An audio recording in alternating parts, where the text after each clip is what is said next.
260 jeunes Ivoiriens vont bénéficier du projet. Cela dans le but de renforcer leur capacité à leur mobilité et la gestion de leurs entreprises. Ouverture à Abidjan de la COP2 Bamako, une conférence qui réunit des raisons de pays d'Afrique. Ils vont réfléchir sur l'interdiction d'importer des déchets dangereux en Afrique. Dans ce journal, nous nous rendrons au Bénin pour parler du dossier des organismes qui s'est tenu à Cotonou. Merci de suivre les informations d'Inaka. Mesdames et messieurs, bonsoir. Le Pan African Youth Employment Development CityPaid vient d'être lancé. Deux jeunes ont bénéficié de ce projet pour renforcer leurs capacités afin d'améliorer leur employabilité et la gestion de leurs entreprises. De l'OE Technocep avec l'appui financier de la Fondation City. Lawani Babatunde Sorochelina dans un commentaire. Encore une initiative en faveur de l'employabilité des jeunes Côte d'Ivoire. 140 entrepreneurs et 120 demandeurs d'emploi ont bénéficié le Pan African Youth Employment Development. Les 260 jeunes Ivoiriens vont être formés et accompagnés pour plus de chances de trouver un emploi et pour lever du financement. Le Pan African Youth Employment Development est à l'actif du cabinet Technoserve financé par la fondation de la banque américaine City en Côte d'Ivoire, au Kenya et au Nigeria. C'est un projet aujourd'hui qui permet aux jeunes de pouvoir développer et de pouvoir permettre de pouvoir matcher avec les opportunités d'emploi qui existent ou d'autres de pouvoir créer eux-mêmes des propres opportunités d'affaires. Et donc leur permettre de pouvoir mettre une dynamique de lutte contre le sous-emploi des jeunes en Côte d'Ivoire. Ce projet est accompagné par la Fondation City, donc la fondation de notre groupe aux États-Unis, et va apporter un appui financier à Technoserve afin de pouvoir former des jeunes, essentiellement des femmes, à pouvoir postuler des emplois, préparer des entretiens d'embauche. Et c'est vraiment un projet qui nous tient à cœur parce que nous, les jeunes, également une occupation très importante pour la Fondation City. En Côte d'Ivoire, plus de 79% de la population a un emploi, révèle un taux de chômage estimé à 5,3% conformément aux critères internationaux. Cependant, peut-être un réalité locale marquée par les emplois et l'emploi formel. Abidjan, la capitale économique ivoirienne, abrite du mardi au jeudi la deuxième conférence des parties de la convention de Bamako, COP2 Bamako. Cette conférence des parties répond à l'objectif général de discuter des avancées réalisées dans la mise en œuvre de cette convention dans les États parties. La conférence a mis de représentants de plusieurs pays d'Afrique. Marie-Josée et Marie-Série pour le reportage. La gestion des déchets constitue une préoccupation majeure pour les États africains en raison de leurs conséquences sanitaires. En vue de protéger le continent contre le déversement illégal de déchets dangereux, les Africains ont adopté la Convention de Bamako. Ceci, conformément à l'article 11 de la Convention, encourage les parties à conclure des accords bilatéraux, multilatéraux et régionaux sur les déchets dangereux pour aider à atteindre les objectifs d'action. La capitale économique ivoirienne abrite du mardi à jeudi la deuxième conférence des parties de la Convention de Bamako sur l'interdiction des déchets dangereux. Cette rencontre va permettre d'examiner les dispositions mises en place dans la coopération et la coordination de l'action, du budget et du plan de travail pour la période 2017-2020 et aussi valider les résultats des consultations entreprises. Cette convention est un outil important et précieux. Il marque la volonté des Africains de protéger leur santé et l'environnement. Un outil qui peut nous conduire à une Afrique sans pollution. Et pour atteindre ces objectifs, il nous faut redoubler d'efforts, poursuivre et multiplier nos initiatives. S'il est vrai que chaque pays fait déjà des efforts pour trouver des solutions en vue de gérer au mieux ces déchets dangereux, la Convention de Bamako apparaît dès lors, de toute évidence, comme une tribune de solidarité pour agir ensemble afin de trouver des solutions novatrices. Nous devons tout mettre en œuvre pour lui donner les moyens et l'envergure nécessaires qui lui permettront de jouer son rôle de plateforme pour une Afrique sans pollution. Plusieurs personnalités ressources de dimension internationale prennent part à la rencontre d'Abidjan. Pour Ibrahim Tiwa, sous-secrétaire général adjoint des Nations Unies, directeur exécutif adjoint du programme des Nations Unies pour l'environnement, il est impératif pour les pays africains de changer leur mode de vie afin de mieux gérer les déchets. Notre mode de vie actuel est un mode d'extraction, d'utilisation et de rejet. C'est un mode qu'on dit d'économie linéaire. Ce qu'il faut, c'est créer maintenant une économie dite circulaire, c'est-à-dire une économie où on extracte, on fait l'extraction des ressources, on les utilise et on les réinjecte dans l'économie pour les valoriser. Et il n'y a aucun continent au monde qui est aussi prêt et prédisposé à l'économie circulaire que l'Afrique. Vous savez pourquoi? C'est le continent où il y a le plus de produits de seconde main. Les Nations Unies comptent apporter une aide aux pays africains, un apport qui à coup sûr va permettre à ces pays engagés dans la gestion des déchets dangereux d'atteindre leurs objectifs. La Convention de Bamako interdit l'importation en Afrique et l'incinération des déchets dangereux dans l'océan et les eaux intérieures. Elle établit le principe de précaution, prévoit la gestion rationnelle de ces déchets au sein du continent. Elle a été adoptée le 21 janvier 1991 par la conférence des ministres de l'environnement à Bamako et est entrée en vigueur en 1998. Elle compte à ce jour 29 signataires et 25 parties. C'est dans le village de Koubi, dans le département de Tibissou, que vient d'être lancée la campagne de sensibilisation contre les méfaits des feux de brousse. Un projet porté par le ministère ivoirien en charge des eaux et forêts qui vise à lutter contre les feux de brousse. La cérémonie a vu la présence des autorités préfectorales et des cadres de la région, mais a également été rehaussée par la présence du ministre des eaux et forêts, Alain Richard Donwaï. Mon désir Nascimento Odifini, qui était à Tibissou, nous donne les détails. Les statistiques du ministère des Eaux et Forêts sont inquiétantes. En Côte d'Ivoire, en 2016, les feux de brousse ont fait 17 morts et plus de 15 000 hectares de cultures agricoles partis en fumée. En 2017, on a 3 morts. Pour le ministère des Eaux et Forêts, il faut absolument changer la donne. 0 feu de brousse pour l'année 2018 en Côte d'Ivoire, c'est la mission que le département ministériel des Eaux et Forêts s'est assigné à Tibissou, dans la région du Bélier. Pour y parvenir, le ministère ivoirien des Eaux et Forêts a lancé la 22e édition de la caravane de sensibilisation des populations sur les nombreux dégâts causés par les feux de brousse. Les autorités politico-administratives au cours de la cérémonie ont appelé les populations à rompre avec les pratiques d'élevage et de chasse de gibier qui font disparaître le couvert végétal en Côte d'Ivoire.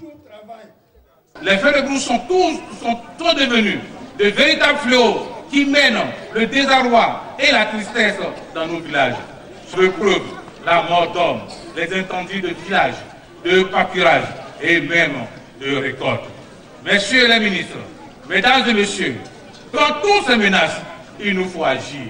Il nous revient, lors des cérémonies comme celle que vous organisez ce jour, de sensibiliser, d'aider et de former les populations aux enjeux de la conservation de notre patrimoine forestier. La région du Bélier, région à fort potentiel végétal, n'a pas été choisie par hasard pour le lancement de cette campagne de sensibilisation selon le ministre des Eaux et Forêts. Richard Donwaï a passé en revue les statistiques des méfaits des feux de brousse antérieurs et a sollicité les populations à la préservation du couvert végétal, gage d'un héritage de richesse forestière et halieutique nationale, de sauvegarde d'un climat vivable. Cette année encore, la caravane va sillonner plusieurs localités du pays en vue de sensibiliser les populations sur les dangers que constituent les feux de brousse, surtout de la période de janvier à mars. Les résultats enregistrés en 2016 après le passage des feux de brousse sont inquiétants. 17 personnes décédées, 10 villages détruits, 1100 hectares de forêts décimées, 15 000 hectares de forêts de culture ravagées, d'importants dégâts matériels occasionnés, évalués plus de 204 milliards de francs CFA. Perdre en quelques minutes le fruit de dures années de labeur, de sacrifice personnel est une situation à la fois insoutenable et inacceptable. La phase de sensibilisation sera suivie d'une autre dite de sanction à tout contrevenant aux dispositions prises pour sauvegarder le couvert végétal en Côte d'Ivoire, a souligné le ministre en charge du dialogue politique, le PAS Premier ministre Jeannot Ahoussou, parrain de l'événement. Un comité de suivi spécial de cette mesure pourra être mis en place pour sillonner les pistes produisant dans les plantations et produisant des fruits. Surtout au niveau des éleveurs et des bouviers.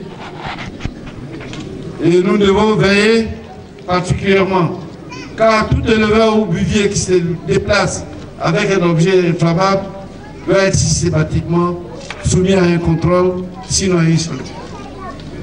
L'adoption d'une série de sanctions au niveau des villages contre tout contrevenant à ces mesures. À ce niveau, je voulais inviter les chefs à recourir aux sanctions traditionnelles qui font beaucoup d'effet sur les populations. Notons que des lots de matériel ont été remis aux organisations non gouvernementales qui se sont illustrées en 2017 sur ce chantier de sensibilisation et de lutte contre les feux de brousse. La démonstration d'un pare-feu, méthode de circonscription de feu, a clôturé cette cérémonie. Les agents de la Caisse nationale de prévoyance sociale CNPS Côte d'Ivoire ont présenté leurs vœux au conseil d'administration et à direction générale. Moment festif, mais également instant de reconnaissance du rite des agents qui ont fait valoir leur droit à la retraite au 31 décembre 2017. Leurs nombreuses années de dévouement au service de l'institution ont été récompensées. C'est Lawani Babatunde qui est une fois de plus sollicité. Caisse nationale de prévoyance sociale de Côte d'Ivoire célèbre la nouvelle année. Artistes humoristiques, orchestre live, piste de danse. Le décor est planté pour fête mémorable.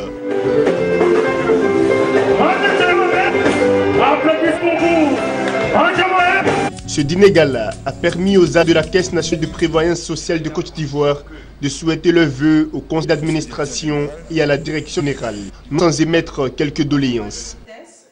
Nous souhaitons l'extension de la couverture médicale aux retraités, l'organisation périodique de journées sportives, le renforcement de l'installation déjà effective de médecins vacataires sur tous les sites de l'IPS-CNPS. Au titre de l'investissement et de la sécurisation des fonds de mutualisme, nous souhaitons la constitution d'un fonds commun de placement avec l'appui de l'employeur sous forme d'abondement ou de constitution de fonds de lancement. Au niveau de la conduite des projets immobiliers pour le compte des mutualistes, la contribution dans le financement de projets immobiliers en vue d'atteindre l'objectif final, un agent logement. L'équipe dirigeante de la CNPS, par l'entremise générale, a réitéré les mêmes vœux à tous ces soldats au service du bien-être des employés du secteur privé en Côte d'Ivoire. Denis Charles Lacroix a profité de cette tribune pour présenter le bilan de l'exercice de l'année écoulée avant de partager sa vision pour 2018.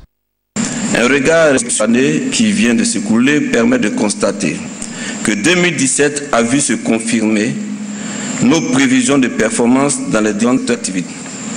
Aussi, est-ce avec satisfaction que l'on note le bon comportement des principaux indicateurs de force, notamment dans le métier. Les résultats de l'année qui s'achèvent projettent un excédent financier d'un peu plus de 80 milliards de francs CFA, contre 77 milliards en 2007 et 63 milliards en 2015. Aussi, vous constatez une évolution constante.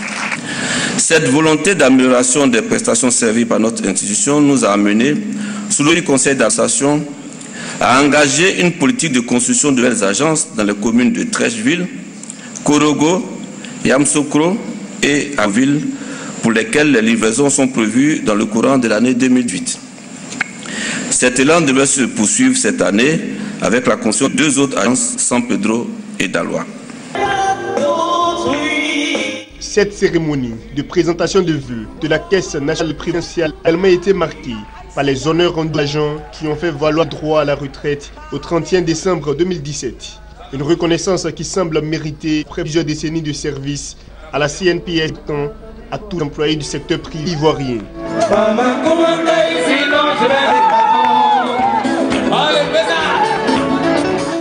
Rendons-nous maintenant au Bénin, à Cotonou, où la plateforme Vendredi des finances publiques a réuni les acteurs journée durant.